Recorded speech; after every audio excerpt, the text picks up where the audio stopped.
കാര്യം ഒരു ചെല്ല് തന്നെയാണല്ലോ, എല്ലാരും താഴെ ചെല്ല്. ഹായ് ഫ്രണ്ട്സ്, ക്ലിൻസിന്റെ പുതിയൊരു വീഡിയോയിലേക്ക് ഏവർക്കും സ്വാഗതം. ഇന്ന് നമ്മൾ പോകാൻ പോകുന്നത് പാൽക്കുളമേടിലേക്കാണ്. ഇടുക്കിയിലെ ഒരു അടിപൊളി സ്ഥലമാണ് പാൽക്കുളമേട്. ഓഫ് റോഡിങ് ഇഷ്ടപ്പെടുന്നവർക്ക് അതുപോലെ ട്രക്കിംഗ് ഒക്കെ പോകുന്നവർക്ക് പോകാൻ പറ്റിയൊരു അടിപൊളി സ്ഥലമാണ്. അതുപോലെ തന്നെ ഇതിൻ്റെ ഏറ്റവും ടോപ്പ് എന്ന് വെച്ച് കഴിഞ്ഞാൽ എപ്പോഴും മഞ്ഞ് മൂടി കിടക്കുന്ന, അല്ലെങ്കിൽ എപ്പോഴും തണുത്ത ഒരു നല്ല രീതിയിൽ കാറ്റടിക്കുന്ന ഒരു മേടാണ്. അപ്പോൾ നമ്മളൊരു അത്യാവശ്യം ഒരു 5-6 കിലോമീറ്റർ ഓഫ് റോഡുള്ളൊരു വഴിയുണ്ട്. ആ വഴിക്ക് നമ്മൾ ഇന്ന് പോകുന്നത്. പല പല വഴികളുണ്ട് നമുക്ക് പാൽക്കുളമേൽ എത്തിച്ചേരാൻ വേണ്ടി. അപ്പോൾ നമ്മളൊരു 5-6 കിലോമീറ്റർ ഓഫ് റോഡ് ഉണ്ടാവും. അത് കഴിഞ്ഞ് കുറച്ച് നേരം നമുക്ക് ട്രക്കിങ്, കുറച്ച് നേരം നടന്ന് കയറി ചെല്ലണം. അപ്പോൾ നമ്മൾ നടന്ന് കയറി ഒരു കുന്നിൻ്റെ മുകളിലാണ് കയറി ചെല്ലുന്നത്. അവിടെ നിന്ന് വെച്ചാൽ നല്ല രീതിയിലുള്ള കോടമഞ്ഞും നല്ല തണുത്ത കാറ്റും, ശരിക്കും ഒരു വ്യത്യസ്തമായ ഒരു ഫീലിംഗ് ആണ് പാൽക്കുളമേട് ഏറ്റവും ടോപ്പിലുള്ളത്. അപ്പോൾ നമുക്ക് പാൽക്കുളമേടിൻ്റെ അതിമനോഹരമായ കാഴ്ചയിലേക്ക് നമുക്ക് പോകാം. ഓ ഇല്ല, മനസ്സിലാക്കണം അവനൊന്ന് പണ്ട് നിർത്തിയതാടാ. ഇല്ല, അത് വണ്ടിക്ക് വലിയ കുറവാ. ഇപ്പൊ പോയാലേ ഒപ്പം എത്തത്തുള്ളൂ. എടുത്തോ, ഞാൻ നിന്നെ അനുദാനം. ഇപ്പോൾ നമ്മൾ പൊക്കോണ്ടിരിക്കുന്നത് ഇടുക്കിയിൽ നിന്നും എറണാകുളത്തിനുള്ള വഴിക്കാണ്. ചുരുളി എന്ന സ്ഥലത്ത് ചെന്ന് കഴിഞ്ഞാണ് നമ്മൾ പാൽക്കുളമേട്ടിലേക്ക് തിരിഞ്ഞു പോകുന്നത്. ചുരുളിയിൽ നിന്നും ആൽപ്പാറയിൽ എത്തിക്കഴിഞ്ഞാൽ അവിടെ നിന്നും ഒരു കിടിലൻ ഓഫ് റോഡ് വഴിയുണ്ട്. ആ ഓഫ് റോഡ് വഴി കയറി കഴിഞ്ഞാൽ നമ്മൾ പാൽക്കുളമേട്ടിൽ എത്തിച്ചേരുന്നതാണ്. ഇവിടെ നിന്നിട്ടാണ് നമ്മുടെ ഓഫ് റോഡ് തുടങ്ങുന്നത്. തുടക്കം തന്നെ നല്ല ചെള്ളയാൻ തോന്നുന്നു. നമുക്ക് നോക്കാം. എങ്ങനെയെന്നറിയാം മേളിട്ട് അടിപൊളി കയറി പോകും. ആണോ? കടയാ. ആണോ?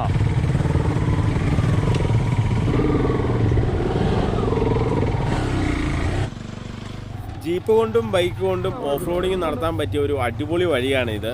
അതുപോലെ തന്നെ നടന്നു പോകുന്നവരും നമുക്കിവിടെ ഇഷ്ടംപോലെ കാണാൻ പറ്റുന്നുണ്ട്. ഈ സമയത്താണ് ഇവിടെ പോകാൻ പറ്റിയ ഏറ്റവും നല്ല അനുയോജ്യമായ കാലാവസ്ഥ. ഇനി കുറച്ച് കഴിഞ്ഞാൽ മഴ കൂടുതലായിരിക്കും.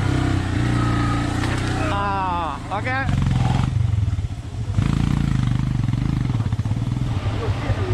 എന്നാടാ എഞ്ചിൻ നിന്നിട്ടില്ല അല്ലേ?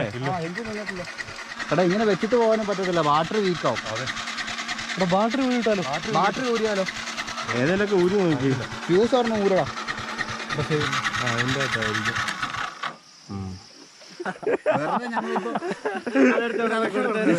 കണക്ഷൻ കൊടുക്കാൻ ഇലക്ട്രോണിക്സ്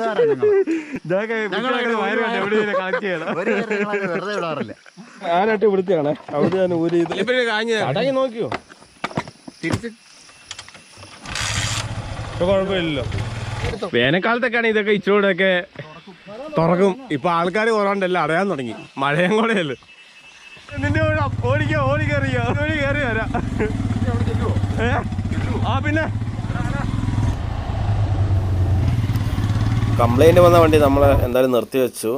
എന്നിട്ട് അവരിപ്പം നടന്നു വരുവാണ്. ഇതുപോലെ ഇടയ്ക്കൂടെ വഴിയുണ്ട്, ആ വഴി കൂടെ നമുക്ക് നടന്ന് കയറി വരാവുന്നതാണ്. ഇനിയിപ്പോൾ അങ്ങോട്ട് നല്ല ഓഫ് റോഡാണ്. അതുകൊണ്ട് നമ്മൾ ആ വണ്ടി എടുത്തു കഴിഞ്ഞാൽ ചിലപ്പോൾ ഇനിയും കംപ്ലൈൻറ്റുള്ള ചാൻസ് ഉണ്ട്. സ്വന്തം വണ്ടിയിലല്ലാതെ ഇതുപോലുള്ള ജീപ്പിൽ നമുക്ക് ഓഫ് റോഡിന് പോകാവുന്നതാണ്. ഇപ്പം നല്ല ഓഫ് റോഡാണ്. ഭയങ്കര കല്ലുകളാണ്, ഉരുളൻ കല്ലുകളാണ്. ഈ മഴയൊക്കെ പെയ്തിട്ട് വെള്ളം ഒഴുകിയിട്ട് കല്ലൊക്കെ ശരിക്കും തെളിഞ്ഞ് നിൽക്കുവാണ്. അതുകൊണ്ട് ഇനിയിപ്പോൾ സിംഗിളായിട്ടേ കയറി പോകാൻ പറ്റത്തുള്ളൂ. ബാക്കി ഇപ്പോൾ 4 പേരും നടന്നു വരുവാണ്.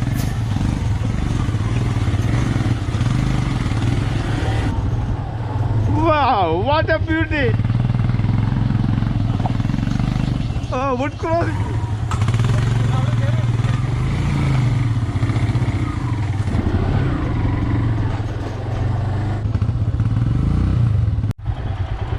ആകാറായടാ, ദേ മഞ്ഞ്.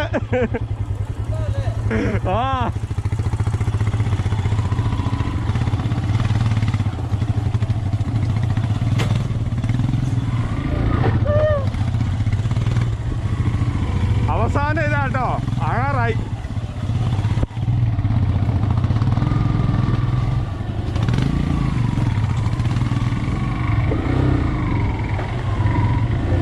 എന്നാ അതോടെ കയറ്റിക്കോ.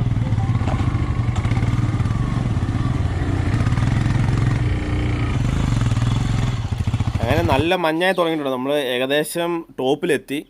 നമ്മളെ നടന്നു വരുന്നവരും നടന്നെത്തിയിട്ടുണ്ട്.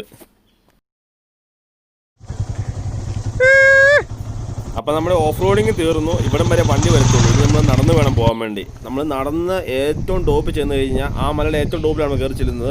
അവിടെ ശരിക്കും മഞ്ഞ് മൂടി കിടക്കുവാണ്. നമ്മൾ ഇവിടെ നിന്നാൽ തന്നെ നല്ല രസമാണ് കാണാൻ വേണ്ടി. പിന്നെ നടന്ന് പോയിരിക്കും നമുക്ക് ഇവിടെ നിന്ന് നമുക്ക് കണ്ടിട്ട് പോകാം. അതിൽ നമ്മൾ ടോപ്പിലോട്ട് കയറി കഴിഞ്ഞാൽ നല്ല രീതിയിൽ നമുക്ക് മഞ്ഞ് കാണാൻ പറ്റും. അങ്ങനെ നമ്മളൊരു പകുതി വരെ കയറി. ആ കാണുന്ന അവിടെ നിന്നാണ് നമ്മൾ നടന്ന് കയറി വന്നത്. ഇനിയും ഉണ്ട്. ഇനിയിപ്പോൾ നമ്മൾ മേലോട്ട് അധികം കാണാൻ പറ്റത്തില്ല, കാരണം മഞ്ഞാണ്. പക്ഷെ നമ്മൾ നടന്ന് ചെല്ലുമ്പോഴേ നമ്മൾ മുന്നോട്ട് കാണാൻ പറ്റത്തുള്ളൂ.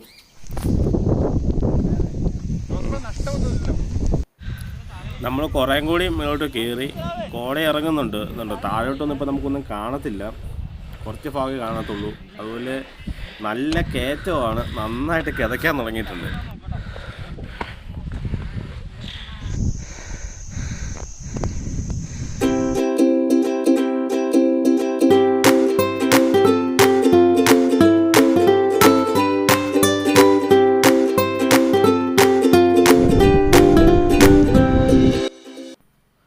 അങ്ങനെ നമ്മൾ ഏകദേശം ടോപ്പിലെത്തിയിട്ടുണ്ട്. നല്ല മഞ്ഞാണ്. ഇനിയിപ്പോൾ കോടയിൽ നിന്ന് മാറിയാലേ നമുക്ക് കാഴ്ച കാണാൻ പറ്റത്തുള്ളൂ.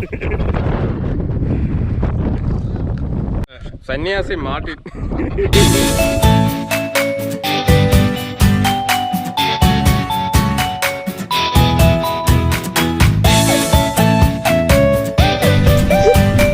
അങ്ങോട്ട് പോയി നോക്കിയല്ലോ. നമുക്ക് പോവാം.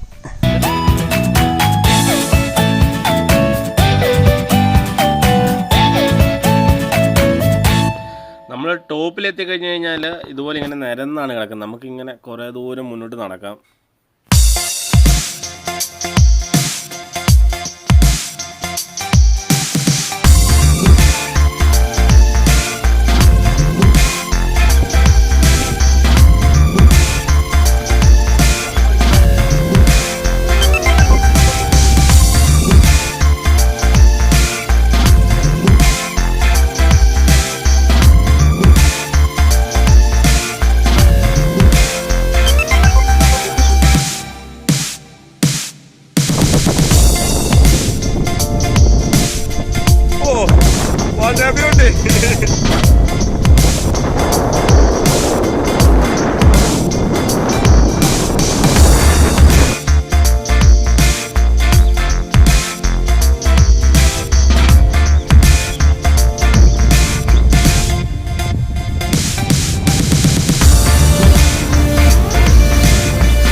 നല്ല രീതിയിൽ കോട ഇറങ്ങി. അതുപോലെ തന്നെ ഭയങ്കര കാറ്റുമാണ്. ഇപ്പോൾ സമയം വൈകുന്നേരമൊക്കെ ആയി. ഇനിയിപ്പം നിന്ന് കഴിഞ്ഞാൽ ഇനിയിപ്പം മഞ്ഞ കൂടത്തേ ഉള്ളൂ. അതുപോലെ തന്നെ ഇനിയിപ്പോൾ ആന ഇറങ്ങാനുള്ള ചാൻസ് ഒക്കെ ഉണ്ട്. നമ്മൾ എന്തായാലും തിരിച്ചിറങ്ങി പോവാണ്. അപ്പോൾ ഈ വീഡിയോ നിങ്ങൾക്ക് ഇഷ്ടപ്പെട്ടെന്ന് ഞാൻ കരുതുന്നു. ഇഷ്ടപ്പെട്ട ലൈക്ക് ചെയ്യുക, ഷെയർ ചെയ്യുക, അതുപോലെ നിങ്ങൾ സബ്സ്ക്രൈബ് ചെയ്തില്ലെങ്കിൽ സബ്സ്ക്രൈബ് ചെയ്യുക. അപ്പോൾ നമുക്ക് ഇതിലും നല്ലൊരു അടിപൊളി വീഡിയോയുമായി അടുത്ത തവണ കണ്ടുമുട്ടുന്നവരെ stay tune with Clins tech.